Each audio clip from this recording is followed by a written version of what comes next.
दादाजी के साथ घर पहुंची चुड़ैल।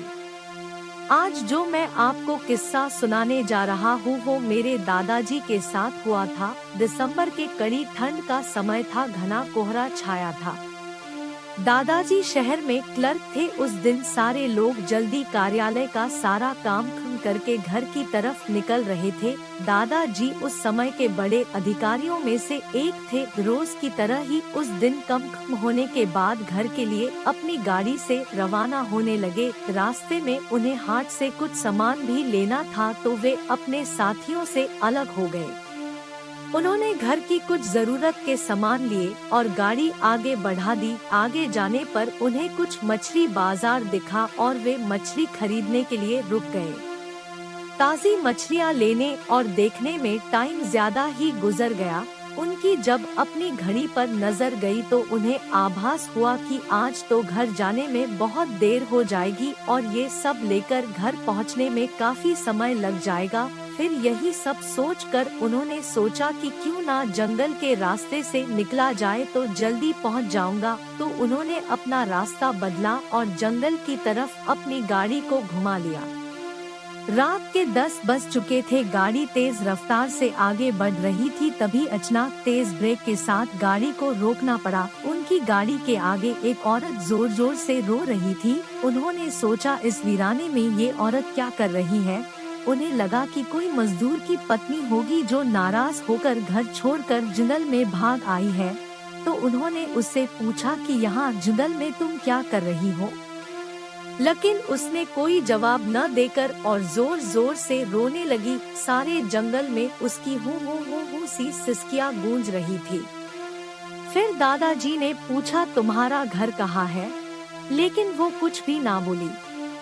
तब दादाजी ने कहा कि आज चलो मेरे घर में रहना, सुबह अपने घर चली जाना। ये जंगल बहुत सारे जंगली जानवर से भरा है, रात भर यहाँ मत रुको। चलो आज मेरे घर में सबके लिए खाना बना देना और कल सुबह अपने घर चली जाना। उसने ये सुना तो झट से तैयार हो गई और गाड़ी में पीछे की सीट पर बैठ गई। सिर में बड़ा सा घूंघट डालने की वजह से उसका चेहरा छिपा हुआ था। कुछ ही देर में गाड़ी घर के दरवाजे पे थी। घर के लोग कब से उनकी राह देख रहे थे। गाड़ी रुकते ही माँ ने पूछा आज तो बहुत देर हो गई और सारे लोग आ भी चुके हैं। तब उन्होंने सारी बातें अपनी माँ को बताई और कहा कि आज खाना इससे बनवा लो, कल सुबह ये अपने घर चली जाएगी। इतनी रात को बेचारी जंगल में कहाँ भटकती, इसलिए मैं ले आया। पर माँ को कुछ संदेह हो रहा था कि कहीं चोर तो नहीं है, रात को सोने के बाद या खाना बनाते समय कहीं घर के सामान ही चुरा कर ना ले जाए। पर बेटे की बात को कैसे माना करती। उन्होंने उस औरत को कहा देखो आज तो मैं रख ले रही हूँ, लेकिन कल सुबह होते ही यहाँ से चली जाना और जाओ रसोई में ये सामान उठा कर ले जाओ और खाना बना दो। उसने फिर से जवाब नहीं दिया, बस हूँ की ध्वनि सी बाहर आई और वो सारा सामान लेकर माँ के पीछे दो चल दी। रसोई में सारा सामान रखवा कर माँ ने उसे खाना जल्दी बनाने की सख्त हिदायत दी और वहाँ से चली गई। लेकिन उनका मन कुछ परेशान सा था। फिर 5 मिनट में रसोई में उसे देखने चली गई कि वो क्या कर रही है और उसका चेहरा भी देखना चाहती थी। लेकिन वहाँ पहुँची तो देखा कि वो मछलियों का थैला निकल रही थी। उन्होंने बहुत जोर से गुस्से में कहा यहाँ सब खाने का इंतजार कर रहे हैं और तुम अभी तक मछलियाँ ही निकल रही हो, कल सुबह तक बनाओगी क्या। उसके सिर पर घूंघट अभी भी था तो चेहरा देखना मुश्किल था।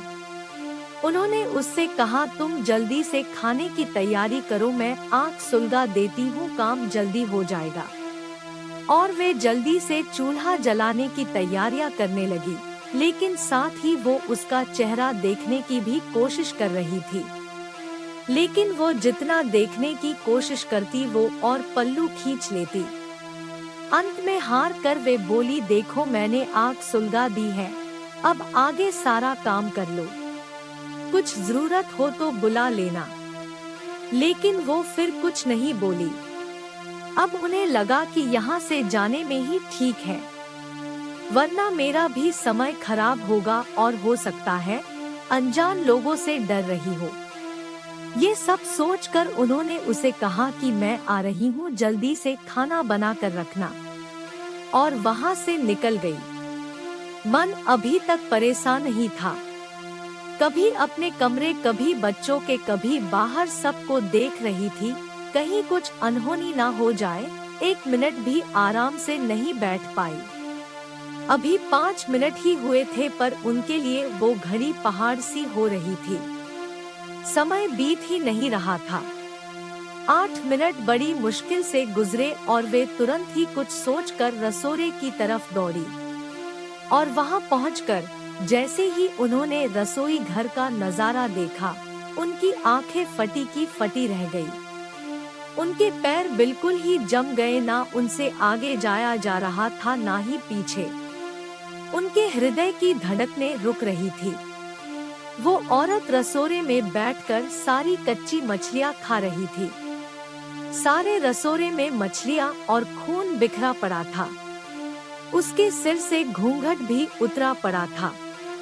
इतना खौफनाक चेहरा आज तक उन्होंने नहीं देखा था।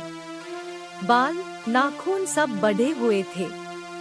मछलियाँ खाने में मगन होने की वजह से उसे कुछ ध्यान भी नहीं था, और खुशी से कभी दो वो आवाजें भी निकल रही थी, हू सी आवाजें गूंज रही थी। रसोड़ा पिछवाड़े में होने की वजह से और लोगों का ध्यान भी इधर नहीं आ रहा था। माँ को भी कुछ नहीं समझ आ रहा था कि चिल्लाने से कहीं घर के लोगों को नुकसान ना पहुँचाए। वो चुड़ैल से अपने घर को कैसे बचाए उन्हें समझ नहीं आ रहा था। बस भगवान का नाम ही उनके दिमाग में आ रहा था। अचानक वे आगे बढ़ने लगी उसकी तरफ, और झट से एक थाल लिया और चूल्हे की तरफ दौड़ी। उस चुड़ैल की नजर भी माँ पर पड़ चुकी थी, सो वो भी कुछ सोचकर उठी अपनी जगह से। माँ कुछ भी देर नहीं करना चाहती थी। उन्हें पता था कि आज अगर जरा सी भी लापरवाही हुई तो अनहोनी हो जाएगी। उस चुड़ैल के कुछ